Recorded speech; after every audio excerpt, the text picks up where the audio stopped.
On the 23rd of September 1840, the first station at Chester was opened by the Chester and Birkenhead Railway. 1 week later, on October the 1st, 1840, the Grand Junction Railway opened a separate station. Neither station was open for very long due to the inconvenience of transferring goods and passengers between them. They were replaced by a new joint station at the junction of the CBR, JR, and Robert Stephenson's new Chester and Holyhead Railway, which started at the joint station. The station was designed by the architect Francis Thompson and constructed by Thomas Bracey. The engineer C.H. Wild designed the train shed. Elements of the overall design were produced by other engineers, including Stephenson. On the 1st of August 1847, construction of the station began. The foundation stone was laid by Bracey, and it was built by a workforce of around 2,000 people, including bricklayers, stonemasons, carpenters, roofers, plumbers, and other skilled and unskilled workers. On the 1st of August 1848, Chester Station was officially opened, exactly 1 year after construction began. The opening was met by a great acclaim amongst the city's populace due to the wide range of destinations that could be reached for the first time. The station building is built in the Staffordshire blue brick and pale grey Staunton sandstone as slate roofs, with the Italianate style. It has a 305-metre two-storey facade with a 15-bay central section and 5-bay lateral projection pavilions, each of which have its own 2 towers. A large clock manufactured by J.B. Joyce and Company on the front of the station was originally located centrally, but was moved to the western half of the facade following the construction of the Queen Hotel, which obscured it. The stage central section's middle 7 bays contain carvings by sculptor John Thomas. Several carved wooden owls occupy locations in the roof beams above platform 4 to deter feral pigeons from roosting. As first built, the station had a single through platform, a pair of bay platforms, and the main building. Early on, it became highly trafficked, particularly due to its position as a junction station between multiple lines and railway companies. In the first few decades of opening, it was expanded via the construction of sidings, warehouses, signal boxes, and 2 motive power depots to service steam locos which belonged to the different railway companies.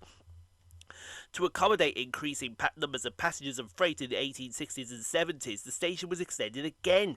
2 island platforms, 2 bay platforms, and additional facilities connected via a footbridge to the existing station were completed by 1890. From its opening on the 1st of August 1848, Chester was a joint station used by the Chester and Holyhead Railway, the Grand Junction, and the Shrewsbury and Chester Railways, as well as the Chester and Birkenhead Railways. The CHR and JGR merged with other companies to form the London North Western Railway. In 1850, the Birkenhead, Lancaster and Chester Junction Railway built a line from Chester to near Warrington, later absorbed by the CBR, and the CSCR was later merged with others into the Great Western Railway. The LNWR and GWR later acquired the BL and CJR jointly. Chester Station was served by Great Western Railway passenger trains and subsequently the Western region of British Railways from Birkenhead Woodside via Chester, Wrexham, Ruabon, Bowen, Shrewsbury, Wellington, Wolverhampton, Birmingham, Snow Hill, Leamington Spa and Banbury to London Paddington until the 4th of March 1967. The final service, the special The Zulu, was hauled by Vintage Trains' legendary Clun Castle. During 1875, Chester Northgate Railway Station was opened by the Cheshire Lines Committee. To prevent confusion between the stations, the older station was renamed Chester General. In 1969, as the result of Beeching's cuts, Chester Northgate was closed and Chester General reverted back to Chester. Peak activity during the Edwardian era, when more than 200 trains called at the station daily and more than 100 staff were employed. Large quantities of freight was also moved, including the Royal Mail's letter and parcels business. Special excursion trains were laid on for Chester races. During the First World War, troop trains used the station when moving military personnel from training camps in North Wales to the Western Front. During the interwar period, the station was busy, only slightly affected by the rise of road transportation. Trams and later buses linked to the city to the station and its suburbs. During the Second World War, the station saw a high volume of traffic, including trains hauling ammunition. It survived the conflict unscathed, sustaining no direct hits, but to mitigate against aerial attacks, a concrete bunker was built to house signalling equipment. In January 2016, according to the Office of Rail and Road, passenger numbers doubled over the previous 10 years, making Chester the 8th busiest station in the northwest region. The rise was attributed to new services, such as direct trains to London and increased frequencies on the Merseyrail network. Started in 2005, the station was restored in the Chester Renaissance Project. Improvements made by Network Rail include groundworks around the east end frontage and repairs to the facade's east and west wings, renewal of the roof glazing, enhancements to the train shed and other general improvements. Improved local traffic management and access to the station was achieved by alterations to Station Square, which completed in December 2007. Agricultural lighting was also installed in strategic areas, and a new concourse was opened by Arriva Trains Wells on October 2008. Between 2009 and 2010, improvements include the second staircase to access the island platform, structural repairs to the platforms, restoration of the overbridge, and work to enhance the station's frontage. The station is recorded in the National Heritage List of England as Grade 2 listed. It is one of 22 Grade 1 or Grade 2 listed stations in England.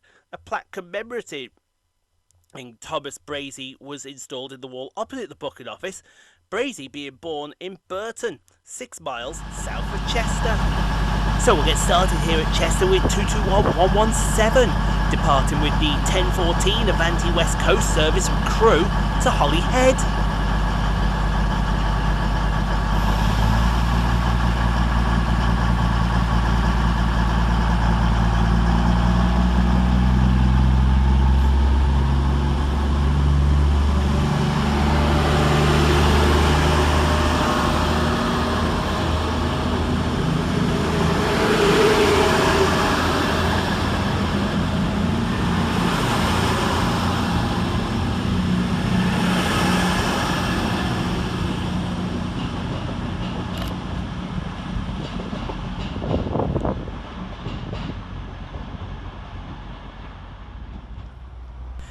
Departing over on the far side is 195131, departing with the 1025 Northern Rail service to Leeds via Warrington Banquet, Manchester Victoria and Bradford Interchange.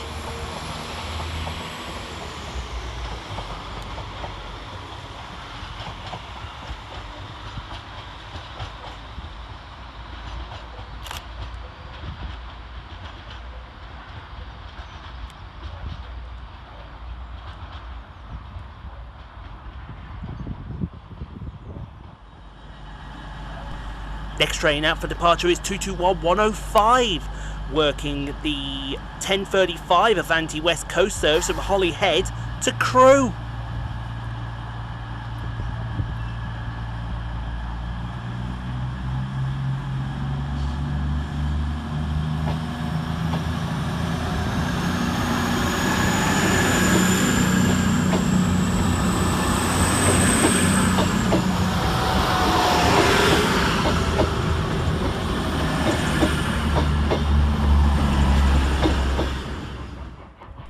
Puffing around the corner is your star turn today in the 4 mile 45596 Bahamas and 45690 Leander, working the 5th leg of the Great Britain Rail Tour from Grange-over-Sands to Cardiff Central.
Arriving to terminate with a Transport for Wales service from Crewe is 150-227.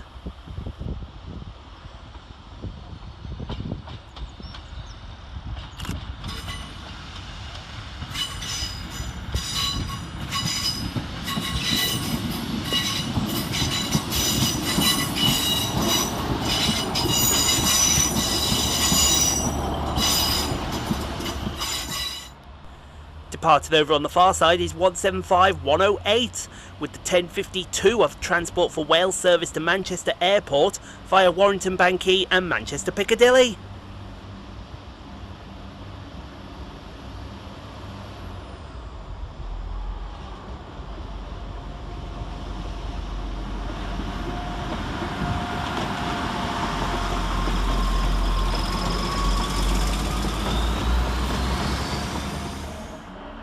And right on his heels is 150-227, departed with the 1055 Transport for Wales service to Crewe.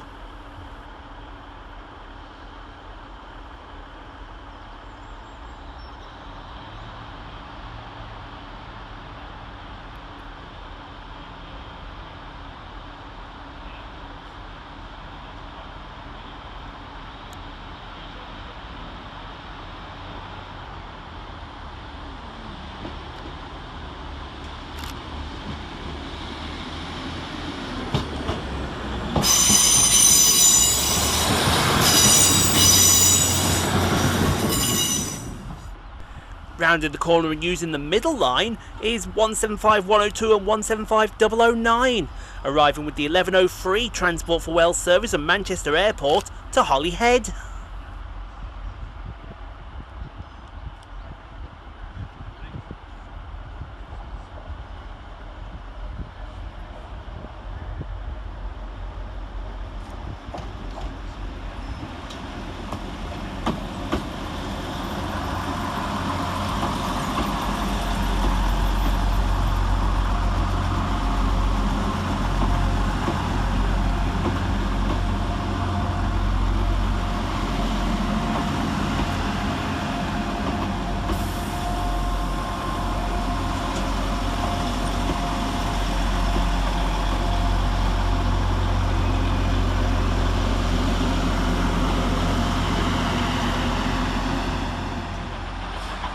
As Bahamas and Leander puff off into the distance, we see the departure of 150, 150 and 150, 143 with the 1102 Northern Rail service to Manchester Piccadilly via Altrincham.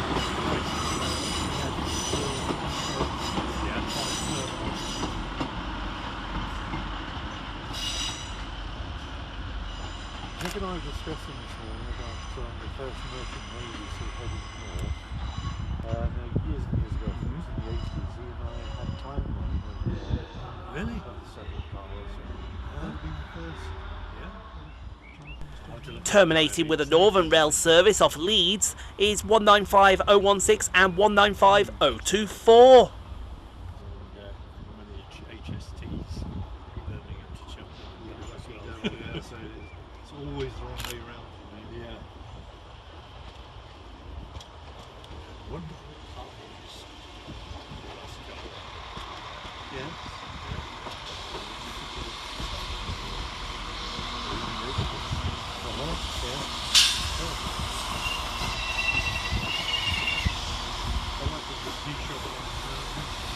Yes.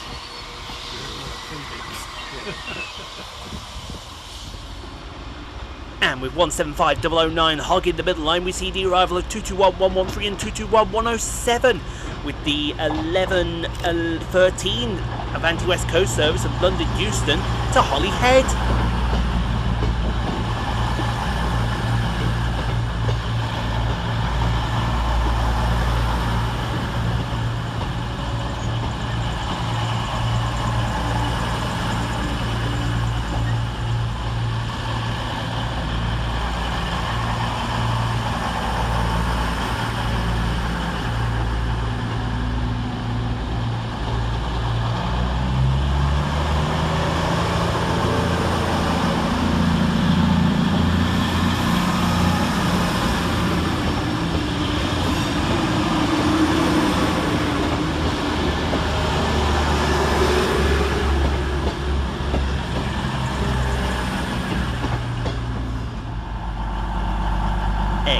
it's not, because 221113 does it alone.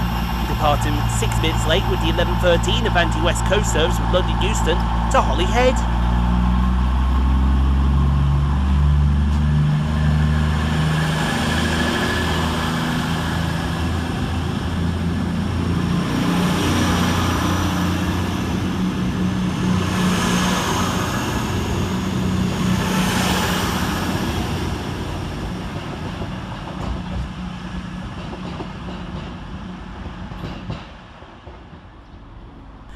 Arriving into platform 2 is 158837, working the 11:36 Transport for Wales service from Holyhead to Birmingham International via Shrewsbury.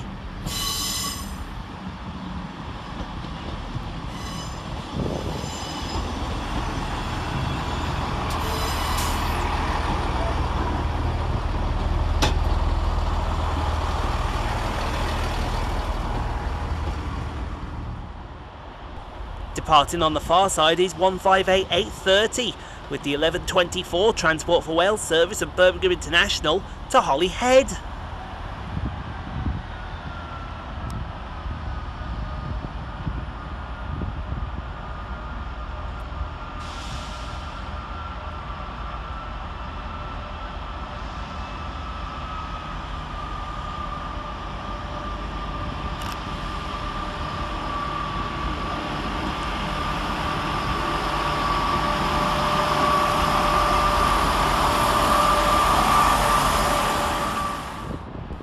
Over on the far side sees the departure of 508137 with the 11:30 Merseyrail electric service to Liverpool Central.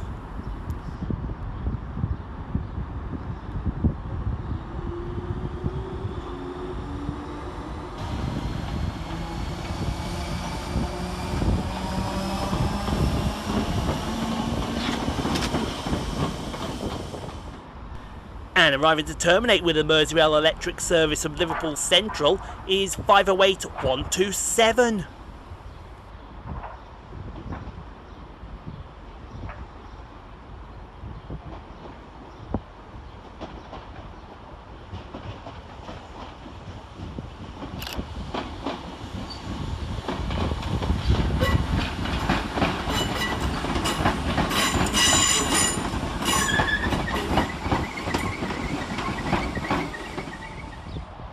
And all turned around and ready to go. 158837 departs with the 11:36 Transport for Wales service to Birmingham International.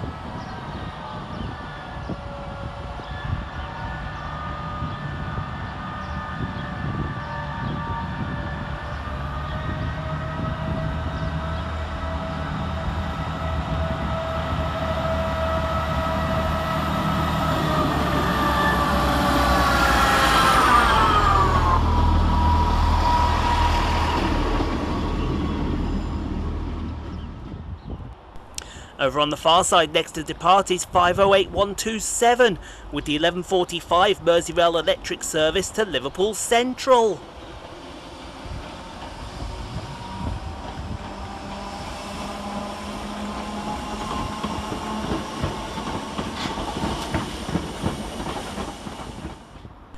And arriving to terminate with a Merseyrail electric service from Liverpool Central is 508140.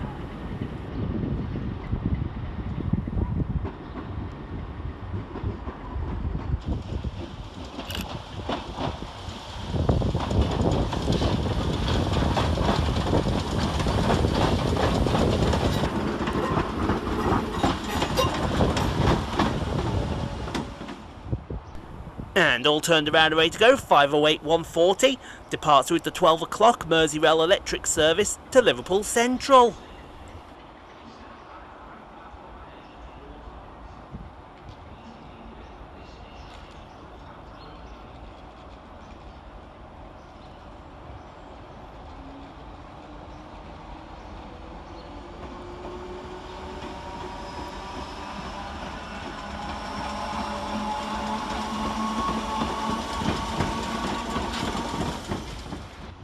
Arriving to terminate with a Merseyrail electric service off Liverpool Central is 508125.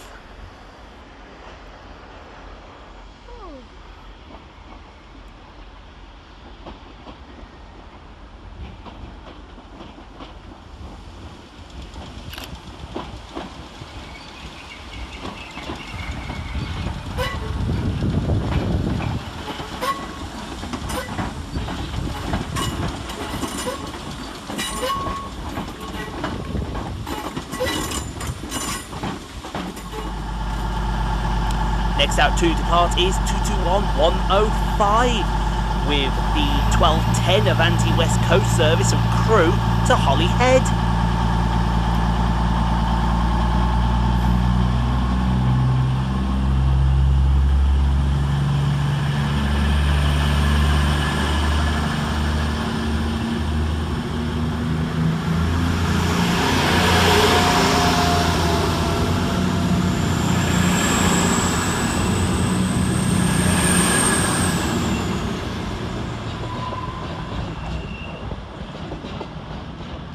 It's alright. And all turned around and ready to go. 508125 departs with the 1215 Merseyrail electric service to Liverpool Central.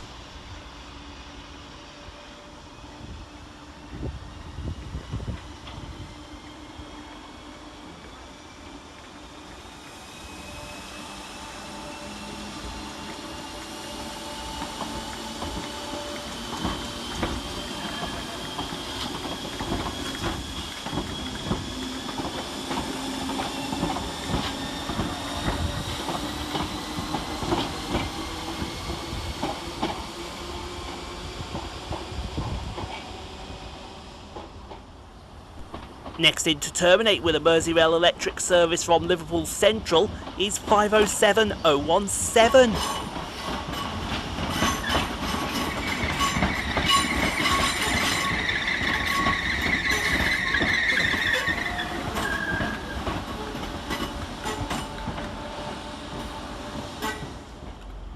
Yeah, it's said free. Next in to arrive is 175011 with the 1221 Transport for Wales service from Holyhead to Llanelli.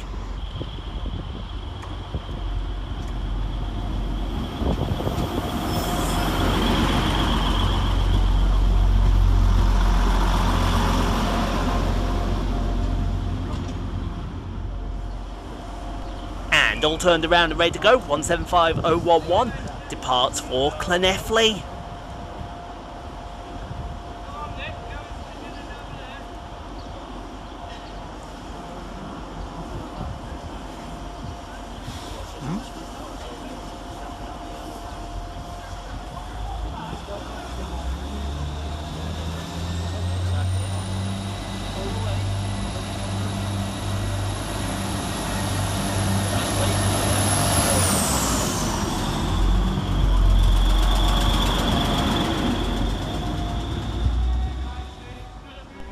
Next in to arrive with the enthusiast gathering is 158832, working the 1231 Transport for Wales service from Cardiff Central to Holyhead.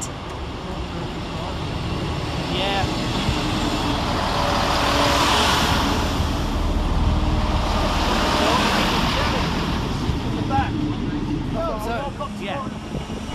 Departing over on the far side is 507017 with 1230 Merseyrail electric service to Liverpool Central. We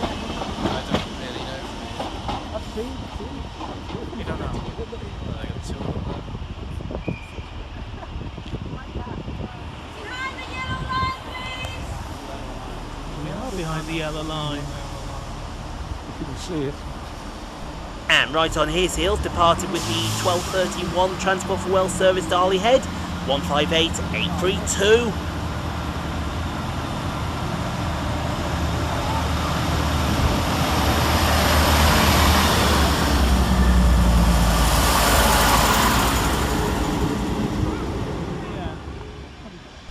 Arriving to terminate with a Merseyrail electric service off Liverpool Central, 507007.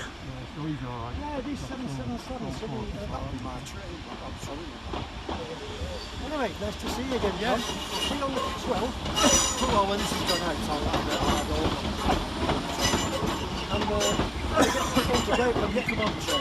And we'll let the last clip speak for itself. Take it away, Bahamas and Leander.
Thank you so much for watching, everyone. If you enjoyed what you saw, click on the 2 videos here at the end screen. Helps out the channel. Also, don't forget to like, comment, subscribe if you are new and got this far. And we'll see you all in the next video, folks, wherever that may take us. We'll see you then, folks.